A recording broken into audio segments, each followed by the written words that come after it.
Hello, everyone. Welcome to Rash's World. Today we have a very special guest, Dr. Merav Roth. How are you doing today? Well, it's a very intense day emotionally because just a few hours ago, the deal for returning the hostages from Gaza was closed. So, wow, this is a historical moment. We were waiting for this for more than a year and 3 months, actually. Yes. Such a big day and hopeful day as well. And it also shows that all the work that has been put into it, that you have also put into it, is paying off. So that gives us some encouragement. Now, I also want to congratulate you for being the Sigourney Award, one of the Sigourney Award winners of 2024. Congrats for all your work again. That's being recognized, but well deserved. And how would you briefly describe yourself here for our audience? Who are you? What do you do? And anything else you'd like to share? Okay, who am I? What a big question. Yeah. Um, Merav Roth, I'm Israeli, second generation for a Holocaust survivor, which I say in the beginning because it's a very basic identity characteristic that I think tells a lot about what is going to become me afterwards. I'm a clinical psychologist and a training psychoanalyst and a cultural researcher. I'm a mother for two girls and a wife for my beloved Danny. And for the last, I guess, more than a decade, I research mainly the connection between the interface between psychoanalysis and literature, which became a big part of my research, a fascinating part of it.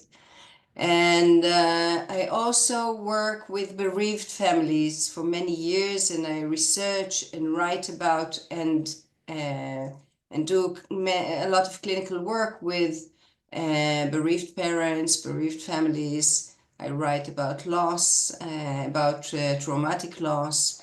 And that's why in the last year and 3 months, I became extremely involved in working with the victims of the massacre of October 7 and the families of the murder, the families of the hostages. And after the first deal, I began working with the returned hostages that are with us for a year and a month now.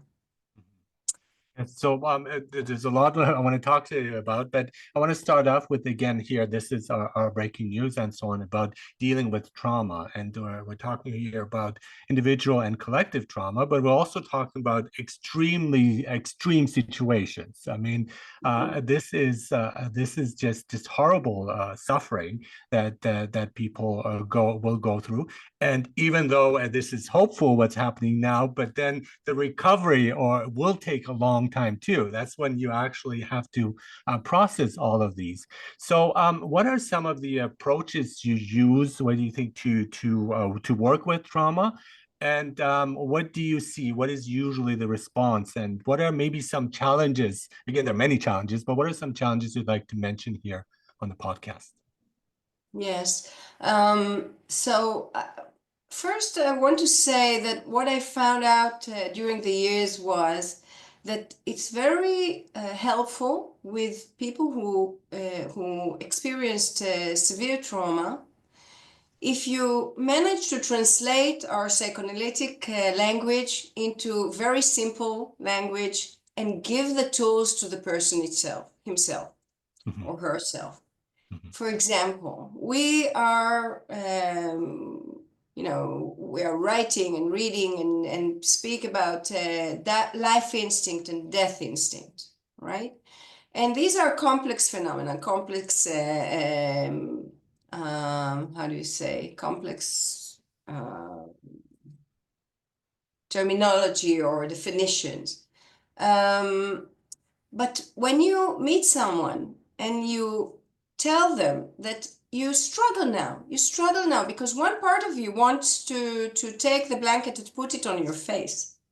But there is another part of you that meets my eyes and want my hand to reach out for you. You tell them something about their life and death instinct. Or you try to call, to really reach out and call the life instinct. I'll give you one example. I was sitting with an old lady right after the massacre at the Dead Sea, a refugee. 2 days ago, she came out from her burning house. And she was telling me, listen, I don't want to live anymore in such a cruel world. And I tell her, look around you.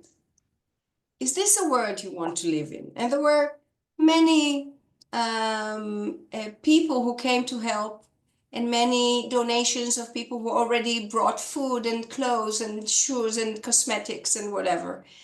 And she raised her head and her eyes were with tears, and she said, I don't know where these angels came from so fast. Yeah. And it was like in a snap, she returned to her life instinct. She was connected to love and to mutual care and to compassion that she felt around her. So this kind of work you do, you give the people the tools. I give you another example. One of the obstacles, the most severe obstacles for recovering from a trauma and from traumatic loss is the survivor's guilt. And one of the things that people believe that they should, as if, die with the dead in order to be loyal to them. Mm-hmm. So I tell them that. I don't interpret above their heads. I give them the key. I tell them, because you lost your beloved one, you have this illusion that being loyal to him means that you need to die with him. But this is a false illusion. Mm-hmm. You tell me, there is an example that I remember that I tell a father, you tell me that Yogev, his son, was full of light. And I look at you and you're in the dark right now. I don't see Yogev. I want to see him in your face. And he connects to me. He wants me to see the light of his son. And then I tell him, we can build a bridge of light from his light before to now. The moment of the trauma is the less representative of what he was than anything, right? Yeah. You have so many good memories. Or another father who told a colleague of mine that he doesn't want to see any beauty anymore. And she was with him, Dana Amir. She's also a great psychoanalyst and a great friend. He said, I don't want to see any beauty anymore after my son died. And she was with him. And then the next day he came and he said, I couldn't sleep, and I went out to the porch and I saw this beautiful sunshine. And I thought to myself, well, my son was as beautiful. From now on, whenever I see beauty, I want to see my son in it. So you can work with these concepts. We have these psychoanalytic concepts. You can translate them in a way that is really, really helpful. And we learn a lot about it during the last year and more. But actually, I know about it, I think, throughout my life, ever since I was a kid. And regardless of the person's beliefs, I mean, those are things you can tap into. If they believe in religion or an afterlife, then that's something to continue. But even if they don't, it's that memory of that person who is in our heart, in our minds, and so on, to continue with that. And Yeah. the thing is, if that person dies, then that memory dies with them, and then the son is not there anymore in memory. Exactly. Right? So it's like changing perspectives of seeing the importance of life. And for me, the greatest inspiration has always been Viktor Frankl. And I think, Yes. when you see the beauty under those circumstances, when you can still enjoy the bit of the sunrise or sunset that you see, or the flower that you encounter, I think that's commendable. And we can do our trauma in comparison, it's much less. So we need to really deal with that and see the beauty of things. I think that's kind of like a switch that we Yeah. turn and Yeah. focus. Yeah. And it's really challenging because, of course, someone in trauma doesn't want to see a flower or beauty or love. And Viktor Frankl is a wonderful example. He walks in the snow, beaten by, by the rifles of the Nazi soldiers. And then a friend of him tells him, wow, if our wives would see us now. And then all of a sudden he thinks to himself, love. Love is the thing. Now I understand what poets wrote about, what philosophers talked about. And he doesn't know if his wife still exists or not. But it doesn't matter for him because it matters, of course, but he knows that there is something to live for, that there are things that are transcendental to the moment that he suffers so much from. And this helps him to go through the journey and to something to strive for, which is so strong. Right? It seems like a type of irrational hope that we still hang on to, something that doesn't make a lot of sense, but we still continue. And that's like he came up with a beautiful philosophy out of that suffering. And so it's also like using that to gain growth. Of course, nobody searches for suffering, but once you have it, to make sure that, again, in a way of transcending it. Again, I'm simplifying it, of course. I know how hard it is. I know how difficult it is. I mean, I can't even imagine. But I think that is really important. But one thing you mentioned also, I think it's the expression of it in any way or form, of talking about it, of creating art, of writing poetry, of making paintings, so that it is not something that you lock away. And I think that, again, helps to step in that towards healing, towards the path of healing. Yes. Perhaps one more example? Mm-hmm. One more example for this kind of translation is what Freud talked about, repetition compulsion. He said when you're in trauma, you keep on going backwards, right, to the moment of trauma. And he asked himself why. He says, okay, people want to control, in retrospect, what happened. They want to control the moment that they lost everything. So I tell this to patients. I tell them, the reason you keep on going to October 7th, for example, in your mind is because you really wish you could change the past, but you cannot.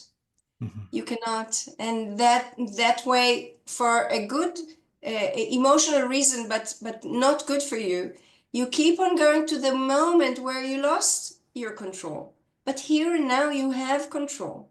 You have people you love. You have things you think are valuable that you can, try to develop. And this, in Hebrew, I say, להתחשב. How would you say it in English? Knowing. Knowing. Okay, I like that. I like that. Coming to now and look what you can do to yourself. Sometimes it's just making a cup of tea and relaxing. And sometimes it would be thinking about someone you love and what you can do for them.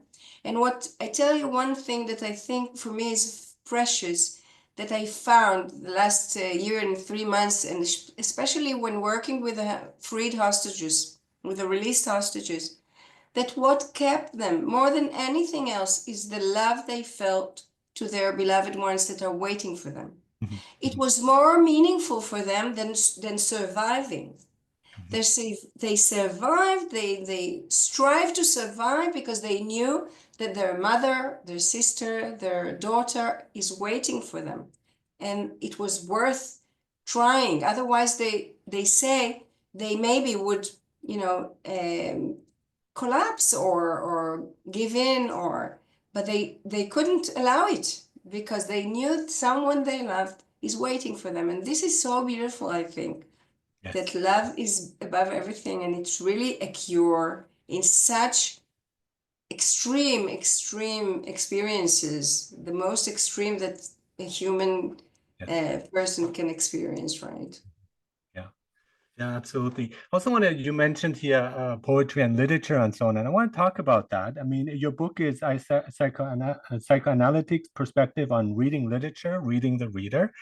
And so, incidentally, my thesis I wrote way back was on literal truth, inquiry into novels and reality. So What my Hmm. thesis was, I compared Emma Bovary from Madame Bovary to Don Quixote, and how Mm-hmm. reading, if it you just accept it as reality, can be very dangerous because you have Yeah. Don Quixote who believes he's a knight and he's not, and there's a lack of acceptance there too of like reality. So we kind of escape into a land of fantasy. So I actually looked at the negative sides of reading that we again don't filter through. We just take it at face value. I'd love to know what you are talking about here in terms of the processes with reading and what are some of your conclusions here. Ah, this is beautiful. Your thesis sounds fascinating. I want to read it. So I'll answer you through Emma Bovary. If you wrote Mhm. about her, I'll answer through her. When she is a young woman in the monastery, Yes, um, this woman comes in and she has these romantic yes, books and she yeah, gives it to the girls, right? And she reads it and she wants to be these women from the French bourgeois, exactly. and then a split begins, right? Mhm, Between Emma Bovary, the real Emma Bovary, and the delusional Emma Bovary. mhm. And Welcome. through this split, she ruins her life slowly but surely. When she is married to Charles, a good physician who wants her to be happy, and And who she loves her, who truly loves her in his own and way. loved her Yeah, and yeah. loved her and, Mhm. was loyal to her and tried Yes. to heal her. But she needs her Rudolph and her, what's the name of the other Leo, lover? I think. Leo. Leon, Yes. Leon, yes, and so and she spends all their money and eventually she committed suicide. And I think if you want my counterpart for your thesis is that it's not dangerous to read literature, because when you read Emma Bovary or I read Emma Bovary, as Flaubert said, Emma Bovary is me. Mhm, mhm. That's his Yes, yes, it is. famous Yeah, expression, yeah. right? That we are the characters of literature. Mhm, The human scope is love, greed, happiness, sadness, da da da. So when I read about this woman who splits herself between this delusional, greedy, unloyal I can see the woman who Kleinian ruins her influence life, there too. and I Kleinian ident influence, right? Yeah. yes, Klein's influence there as well. Yeah. I can see that. sorry. Melanie Klein's influence there of like dividing. Exactly, Yeah. exactly. Yes, that's my Yeah. main route in Yeah. psychoanalysis. Yeah, Yeah. good, good ear.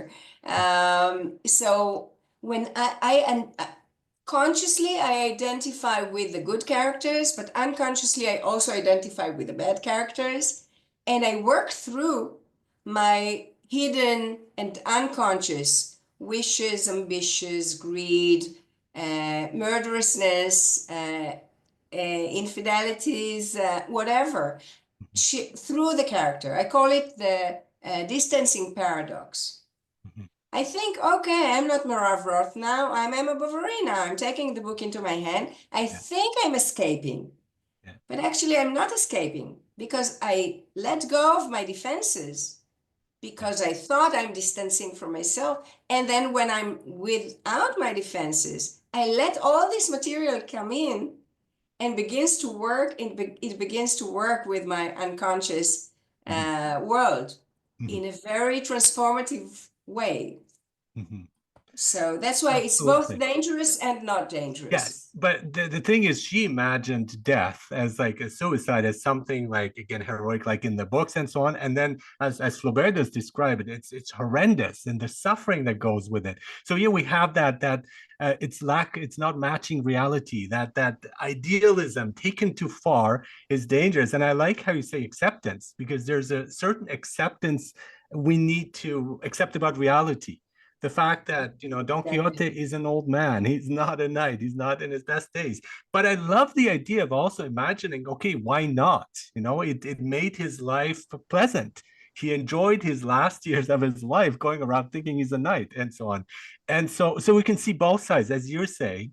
But I think for me it was the danger of like recognizing reality for what it is, and there's certain things that are going to happen and did happen, and that we can't escape from them, but we can change, and I like knowing a lot that we can change from now on how we respond to things or how we live our lives, for example. Exactly. Yes, yes. And it's funny enough that with the Madame Bovary, I don't know if it's we have time for this story, but you remember that it began with a trial because the church Mhm, mhm, wanted a certain part of the book not to be published. mhm, The travel with Leon in mhm. the carrier, Yeah, yeah. and they stood in the trial room and they read a whole scene. This is only in Paris, right? They read the whole scene, and the lawyer said there's no one bit of body or anything Yeah, indecent. So yeah. what's indecent is in your mind, not Exactly. yours. And Exactly. they Our had them imagination, our projections that we bring to it, right? It says a exactly, lot about exactly. us. And so that's what I'm interested in, because the reader is yes, is being shaped by the book, but the reader is also shaping the book because how they Yes. respond to it. So it's like it's really an interaction between the two. It's not one way. And that's why I like the second part of reading the reader. What does it say about the reader, especially also Yes. why they chose that book to read to begin with and how they respond to it. So first of all, you're very right. With Sartre, Jean-Paul Sartre writes that every time we read a book, we rewrite it. Mhm, mhm. And I Absolutely. agree absolutely with your saying that we project our unconscious into the book. And Mhm, it's like a very strong, the text is loaded with the unconscious of the writer and the unconscious of the reader. It's a very yeah, strong meeting of yeah. minds and Uh-huh. unconsciouses. And And not visible. I mean, that's the beautiful part of it. And not like in the conscious parts of ours. yes, Yeah. right. And through it, the reader has such an opportunity uh, both to be a witness to others, to witness other minds Mhm, and other ways of thought and other lives, and also to explore other opportunities of lives that he cannot live in one carnation, you mhm, know. mhm, So I can mhm. be both here and in Paris in 18th century, 19th century. Um, but I'm also treating the characters. I'm Mhm, whispering to Emma Bovary unconsciously, why stop? mhm, Why do you mhm, do that? mhm. And when I talk to her, I talk to myself, right? Yes. And Yes. when I understand something about why someone became mean in a book, I know something about the people that I judged in my life, and I didn't see other aspects that the book has this potential space. Winnicott, the psychoanalyst, wrote it, a potential space, a space which is free from my, it's not me and not me, right? It's a Mhm, medium mhm. place Yeah. where I can experience things in a way that allows me to really explore and experience and metabolize aspects in my unconscious world that I don't have any similar opportunity in other ways. 100%. I fully agree. And so that's the beauty for me in literature and poetry and movies, because by especially literature, because you have such an intimate and private interaction with the book.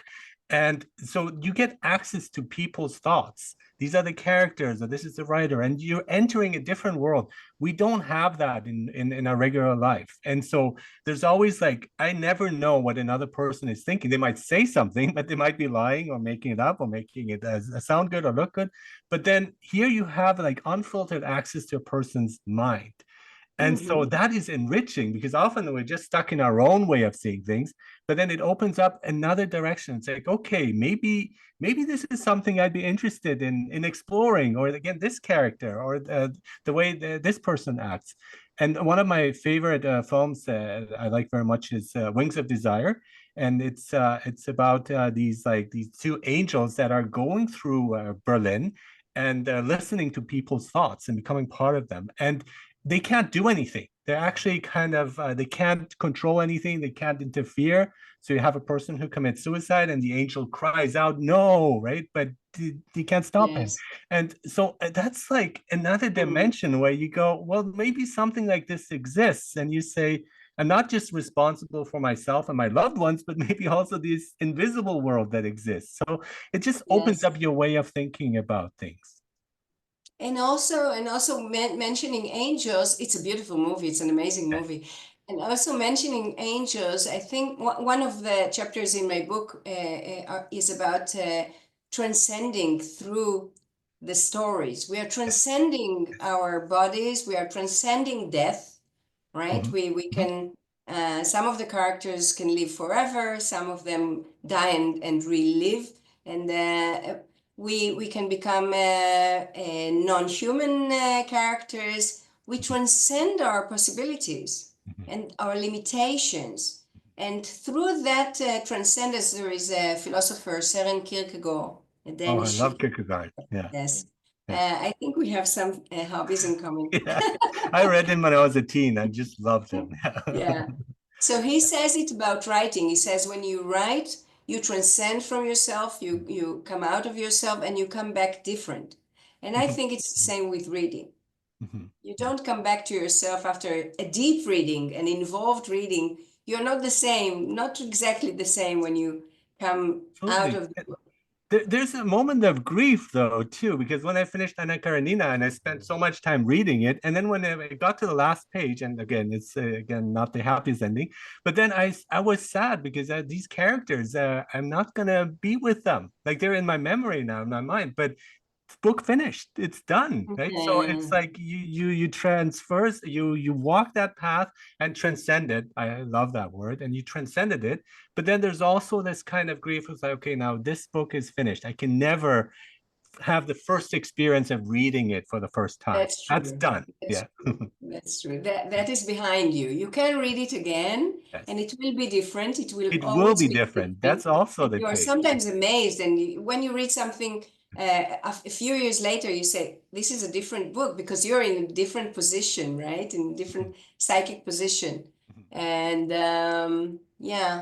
And also, if you mention Anna Karenina, I think about the different characters that reflect different different aspects in our lives, like Katie, Katie Yeah. in Anna Karenina. Yeah. She's the one who accepts reality, Yeah. and and and she's an aside character, but she's Yeah. very important. You know, Yeah. you don't mention her immediately when you think about Anna Karenina. You mention Anna, Yeah. who fights with like Emma, more like Emma Bovary. Very similar. Yes. Yes. She's Yeah. I like Kitty a lot uh, more actually. but Katie Yeah. says to herself, "Okay, I better accept what is possible Mhm. and learn how to make the best of the possible That's it. than die for what is That's impossible." it. So this is just another small example for the way we work with ourselves between our different positions that Klein called the paranoid, schizoid, and the depressive position. And I call them the refusal to life and the acceptance of life. Overall refusing and overall accepting. And so we struggle through the different characters, and we negotiate with our different wishes and Yeah. opinions, and it's a journey. It's a real journey. There was a minor note that Kierkegaard mentioned in Either War that stuck with me. And it says it's when you see a couple fighting, and it might be a trifle, and it often is, they're fighting over nothing. But it seems a trifle to you from the outside. For them, it's important. It's an important thing. They really engage Yes, it because for them, it means everything. It's life and death. And I think yes, having that perspective and perspective, instead of just brushing it aside, it's like, come on, guys, what's wrong with you? Of understanding the intensity that's behind it. And then again, as a psychoanalyst, you will look at what are the processes there, the unconscious processes that are coming out in that interaction. So I think that's just fascinating how much information you get from maybe a minor fight between two people. yes, yeah, that's true. That's true. And so you have traditional approaches, but also novel approaches in psychoanalysis. So could you maybe explain what are some, again, traditional ones, Klein as well, but what are some novel ones that you're looking at in your way of dealing with things and of, again, providing help to others? About literature, you're asking? Yeah, but psychoanalysis specifically. About Like, psychoanalysis in yeah. general. Mhm. So I'll say first about literature and psychoanalysis, and then about Okay, sure. psychoanalysis in general. So literature and psychoanalysis, my research was dealing with there was an obstacle of how do we reach the unconscious processes of Okay. the reader, Yes. Yeah. because researchers ask readers, tell me what you thought about the book, but then it's from their consciousness. Yeah. Or they made some self-analysis, which was very deep, but then it was only one person. How do you generalize? Mhm. And then the idea came to my mind that I can research books that there are readers in the book. Okay. And the Oh, so the characters are reading or? Oh, characters are interesting. Okay. readers. Wow. And I investigated every 18 works of literature, poems and novels and plays. Madame And Bovary was part of it? no. Or no? Okay, interesting. Yeah. Yeah. um, and Proust and Okay, of course. many, and I investigated the way that the reader is working in the book, and psychologically asking myself what happened there. I'll give you an example. Mhm. Semprún, Jorge Semprún, who wrote Writing or Life. I hope I'm saying the English name correctly. Writing or Living, about his experiences in Buchenwald, the Okay. concentration camp. Yes. Yeah. And he tells, for example, he tells a situation. He's near his teacher, Hauptwachs, from the Sorbonne. And he's a man of culture. He's a very knowledgeable man. And he's dying. And Semprún writes that he doesn't know what to tell him. He doesn't have a word. He doesn't have a prayer. Mhm. And then Baudelaire comes to his mind. And Mm. he says, a poem from Baudelaire, he says, "Oh, Captain, it's time. We ship now, da da da." And I read him and I ask myself, why did he need literature? Why did he take from his internal shelf in the concentration camp poetry? Not something his mother said, not a poetry. Because he needed this character, this death character, this departure, this literary departure, to be his witness and to give him words and to transcend through Baudelaire this tragic moment, and also to give his friend the reminder of who he was, this man of culture, of poetry, of literature, and of friendship. And so this is the kind of moments that I explore in my book, asking myself, what was reading doing there? What unconscious processes were involved? And there are many, many answers to this question that I I share love the there. example because it's not somebody who's maybe a role model, somebody that is important in our lives. It's just this poem that kind of comes up, right? So it's don't Yes, really yes. know, but it's like it could be pretty much anything, but that gives us the step we need, the push we need, the Yeah, hope right, that we're looking for. Yeah. right, right. And then, okay, so this is about literature and psychoanalysis, and it really brought some. The most beautiful thing for a researcher is when you are surprised by the answers.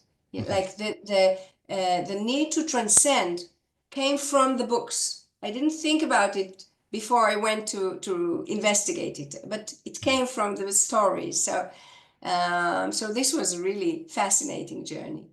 Mhm. And in psychoanalysis, I think I started telling you the new directions I'm taking, especially in work with traumatic loss. I, I try to develop a kind of a proactive psychoanalytic manual that can help us reach people in severe trauma that is happening now, and to know how to reach a hand. And I had the sad but important opportunity to help the community of Kibbutz Be'eri to build their therapeutic organization right after the tragic events of October 7. So so it helped me to think, how do we make a therapeutic area supportive and protective and transformative from now to now. Mhm. And also working with kibbutz near Oz about how to make the kibbutz look after after they put it together on the ground regarding the loss and the trauma. I'll give you just an example to clarify. There were I'm working with the architects that are planning, Interesting. and they gave two plans. Mhm. One was to have a big park in the middle of the kibbutz that people would go around, and it would be the park of the reminder, the park of the trauma. And the other plan was to have different reminders throughout the kibbutz. And I told them that psychoanalytically, to have this big park is like having a traumatic lacuna. And I know that this is not integrative to the psyche. That we need to look for an integration, not for a hole, a big hole, because this is exactly how trauma looks like when we're dissociated. We have a big hole in our. So these are the kind of challenges that I'm facing. Unfortunately, I wish I didn't have to face them, and we didn't have to face them, but this is the kind of challenges that I'm trying to work on. And also a lot of new material with working with released hostages. We have a lot of new material that we had to deal with, to write about, to document. And we have many new insights regarding this kind of therapy. For instance, I give you one example. There is this Stockholm syndrome, that the hostage becomes identified with the captor. So we found out that when they go out and they come into therapy, there is we say a transference in psychoanalysis. They transfer this kind of relation to the therapy. Yeah, yeah.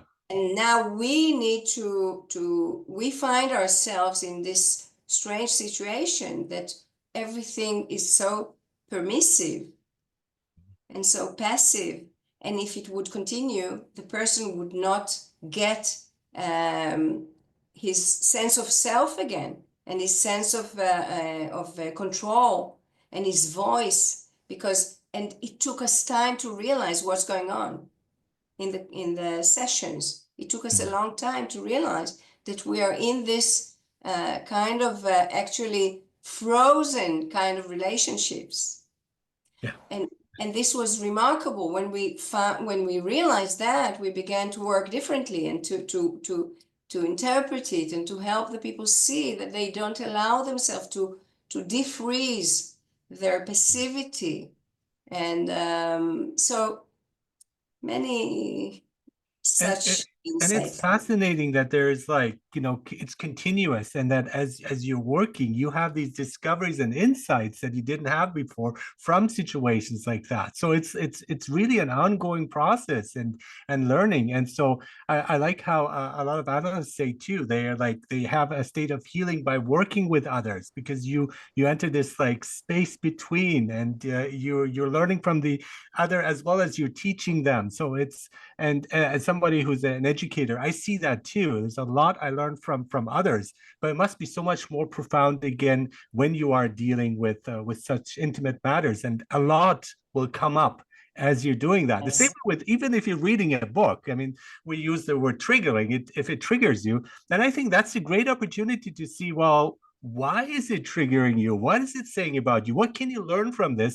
And instead, there's a perception of like, oh, if it triggers you, stay away from it. And I do the opposite. I'm like, why is this happening? And then I read something and I basically liberate myself from that. And next time I encounter that, it doesn't trigger me anymore. So it's liberation in many, and that's psychoanalysis for me. It really sets you free if you dive deep into it. I agree. And I will add one step more, that Mhm, as an analyst, after you allow yourself to feel this, we call countertransference, our reactions to the patient, mhm, you don't only allow them to be, but you, as you said, you ask yourself, what do they mean in the relationship with the patient? And these are the most helpful tools. mhm, For instance, one more example, for instance, was that, and is, that after someone came out from captivity, you find yourself limiting yourself from trying to force anything. You're so intimidated by the option of repeating some forcing on a person who was forced out of his life, out of his house, out of his liberty, that you narrow yourself so much. And then you realize that actually what's happening to you is that you become a bit like your patient. You're narrowed, you're yeah, passive, you're yeah. limited, and you say, okay, now I know something about how small is my breath, and how short is my breath, and what it feels like. And from there, I empathize more. So the countertransference, the things that we feel during these sessions, tell us a lot about what needs to be heard and is sometimes not heard in any other way, because the patient cannot tell it out loud because it's unconscious, but they communicate it. Yeah. I just reminded by I just recently watched a new version of the Count of Monte Cristo, a French version, and just loved it. But there's a scene where he has this like sense of vengeance, right? He just like he continues and survives many years and goes through hardships because he has that goal of like, yes, I got to get back. And then when he says, yes, this is not vengeance, it's justice. And there's like, well, think about it. Are you sure, about that? And that's a moment where in the film at least there's like a realization, like, is this justice or is it vengeance? And they could be the same thing as well at the same time. But when you realize that, you go, okay, I want to choose positivity. I don't want to add to the suffering, to the pain, and so on. It's already there. And so that's when you realize and consciously take a different step in a different direction. And I think that's hugely important because it's so easy to get caught up. And that's we see that a lot, sadly. I want to react to it more directly. I don't know if you consciously or unconsciously say that now, but I Mhm, think one of the tortures that we're suffering from is the fact that after the massacre, we went into such a terrible war. And, whenever I'm interviewed in the radio, I tell people that are soldiers, I tell them, you don't want to be vindictive. mhm. Vengeance is not the way. You Yes. don't want to be, how do you say, contaged by Mhm. murderousness. And you keep, and also to the people around me. And I think the world is, for a good reason, very, very sad and upset with the huge loss in Gaza, and me too.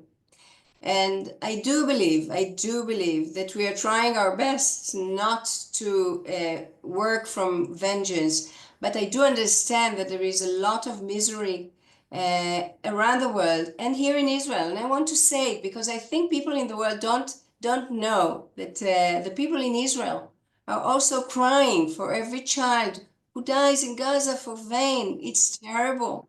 And that losing in a war, we can lose once when people die, but we lose twice and 3 times and 4 times if we also lose our values, our human values. And justice means not that eye for an eye. Justice means that we keep our values, although we suffered such a terrible, terrible massacre or such a terrible war. And so you just gave me an opportunity to say that. And That is very beautiful. Thank you for that. Yes, and that's absolutely true. And it's again, that's when psychoanalysis can bring that up, so we can realize what's really going on, not on an just on a reflex level, but deep down inside. And I think that's hugely important. Dr. Merav Roth, thank you so much for this wonderful conversation, this really deep conversation. You're the Sigourney Award winner. Congrats again for that. You're a psychoanalyst, a cultural researcher, and your book again, it's a psychoanalytic perspective on reading literature, reading the reader. I'll have to look it up for sure. And thank you so much for being here on Rasha's World. Such a pleasure. thank you, Arash. Thank you very much.